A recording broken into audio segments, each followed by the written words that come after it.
Bien-aimés dans le Seigneur, vous voyez, lorsque nous avons parlé de la naissance de l'Église à la croix, oui, l'Église est née comme ça. L'Église est née. Elle a été déjà lavée par la parole, l'eau de la parole. Christ l'a lavée par l'eau de la parole, Christ l'a sanctifiée. Et l'objectif de Christ, c'est de faire paraître cette Église pure, sans tache, sans ride. Donc, les jours de l'enlèvement de l'Église, Christ amènera une Église pure. Une Église pure, c'est pourquoi, lorsque vous lisez la parole de Dieu, la Bible nous montre que le jugement va commencer par la maison de Dieu. Il y a ce qu'on appelle les jugements des œuvres. Les jugements des œuvres qui aura lieu dans le désert, quand Christ va se réunir avec l'Église au niveau désert. Il y aura là le jugement des œuvres. 1 Corinthiens, le chapitre 3, à partir du 13e verset. La Bible dit, et je peux prendre le verset 14, « Si l'œuvre bâtie par quelqu'un sur le fondement subsiste, il recevra une récompense. Si l'œuvre de quelqu'un est consumée, il perdra sa récompense. Pour lui, il sera sauvé, mais comme au travers le feu. » C'est un jugement qu'on appelle, c'est qui commente la Bible. Et on appelait cela les jugements des œuvres parce qu'on va juger juste les œuvres, pas les hommes, mais les œuvres de chacun. Ça, c'est juste pour la récompense. Voyez, bien-aimés dans le Seigneur. Alors, lorsque je parle de la naissance, il faut faire la nuance entre la naissance de l'Église, c'est un fait, mais la sortie officielle, voyez, la sortie officielle de l'Église, c'est autre chose, voyez, c'est autre chose. Et je peux vous donner un exemple. Vous voyez, en matière de société, par exemple, lorsque les gens ou des personnes morales, une personne morale, une association peut déjà exister. Une existence, on peut dire une existence de fait. Voyez, c'est-à-dire, elle existe, mais il y a maintenant des formalités qu'il faut faire pour que cette personne ou cette association soit maintenant reconnue, qu'elle soit reconnue.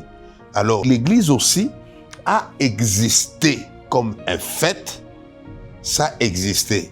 Maintenant, il fallait que le jour de la Pentecôte, l'Église puisse avoir maintenant une existence officielle, une sortie officielle. C'est comme ça que Jésus va dire aux disciples, il va leur dire ceci dans le livre des Actes, chapitre 1er, le verset 8, lorsqu'il devait partir, il leur a dit ceci, « Mais vous recevrez une puissance, le Saint-Esprit survenant sur vous, et vous serez mes témoins. À Jérusalem, dans toute la Judée, dans la Samarie, jusqu'aux extrémités de la terre. » Il dit, où vous allez attendre. Vous allez attendre. Vous êtes là. Vous êtes déjà, c'est une église qui est là.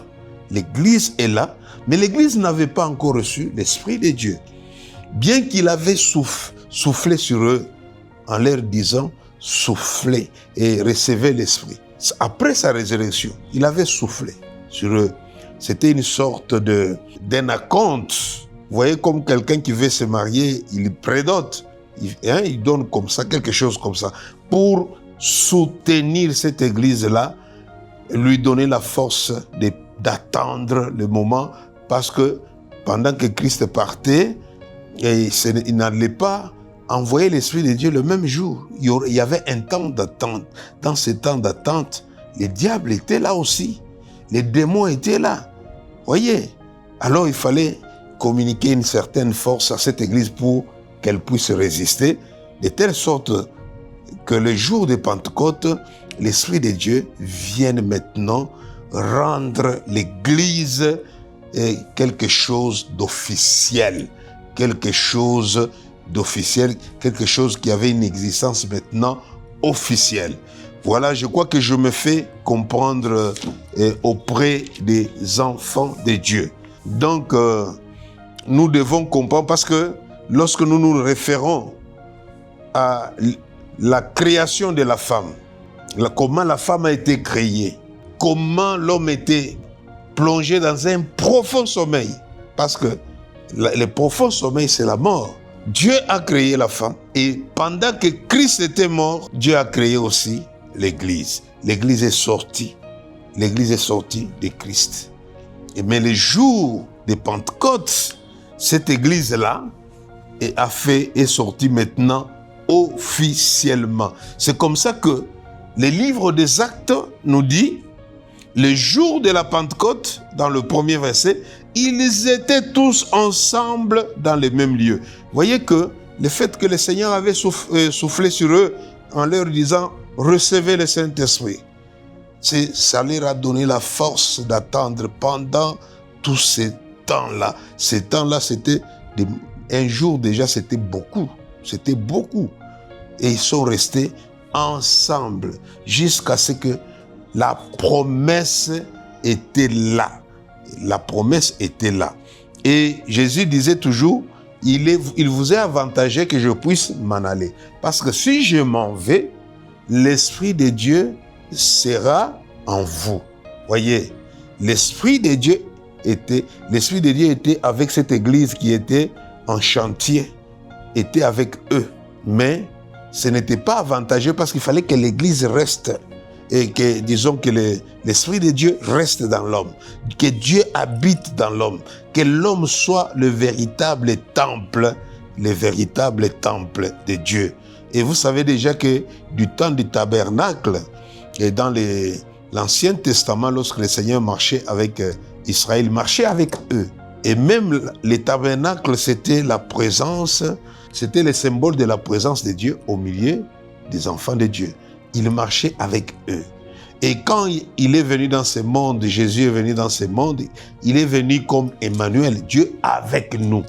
Mais l'amour de Dieu faisait à ce que Dieu puisse toujours chercher à habiter dans l'homme. Et c'est ce qui s'est accompli le jour de Pentecôte, où l'Église est devenue, qui était déjà née, est devenue une Église puissante. Une église qui existait, une église qui n'était plus une église de fête, mais une église qui existait déjà par l'Esprit de Dieu. Et aujourd'hui, nous devons savoir que si le Saint-Esprit n'est pas là, il n'y a pas de chrétiens, il n'y a pas d'église. Voyez, c'est cela, bien-aimé, dans le Seigneur. Vraiment que le Seigneur puisse vous bénir.